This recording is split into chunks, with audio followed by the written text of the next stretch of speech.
¿cómo dirías vos, voy a casa? Bájame por la música para concentrarme. Voy a casa. Voy a... ajata ceroga. ¿Cómo igual? ¿Tienes ajata oga? Ajata oga. Ajata oga.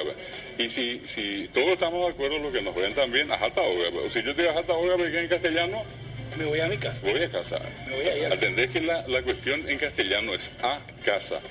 Sin embargo, si yo digo ajá, es voy. Oga, casa. A. Voy casa a, decimos. Ah, claro. Esa Esa es la posposición en guaraní. posposición. Y en castellano siempre existen preposiciones, que son a, de, del, con, para, no, todo eso. Si yo, por ejemplo, digo, voy con mamá. Ajá, se sundi. Dive. Dive. ¿Dónde? Y yo, en castellano, voy con mi mamá, voy con, y después está mi mamá. Y en guaraní es, ajá, dive. Dive. Nadie dice, ajá, dive, Claro. pero todos sabemos eso. Otro caso muy Me interesante. gusta, profe, dale, vamos. Otro caso muy interesante y que todos sabemos. Yo me estoy refiriendo a lo que la gente en la calle dice. Inclusive eso que dicen que cuesta. Hace tringo que va allá. A esa gente, estas demostraciones son pero contundentes, ¿verdad? Te voy a poner otro caso. Cómo nosotros somos tan capaces de usar dos palabras que tienen un mismo significado.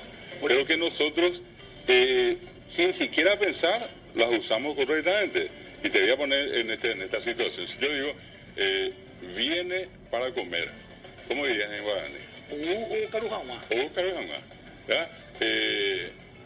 Por ejemplo, Nadie tiene hacemos dejar la cuenta. las acenas. Por ejemplo, viene para comprar. O yo bajaba. Perfecto, ahí está. Con dos ejemplos, los dos ejemplos hiciste el mismo proceso. Ok. Yo te dije, viene para Para. comer. Para comer. Sí. Y en el segundo te dije, para comprar. ¿Y ¿Qué qué me es dijiste? diferente? Y vos me dijiste, o caru, hanwa. Vos dijiste, ou viene, o caru come, Sí. hanwa para. Sí. Viene comer para, dijiste. Y en el otro caso, viene comprar para. Claro. ¿Por qué dijiste eso?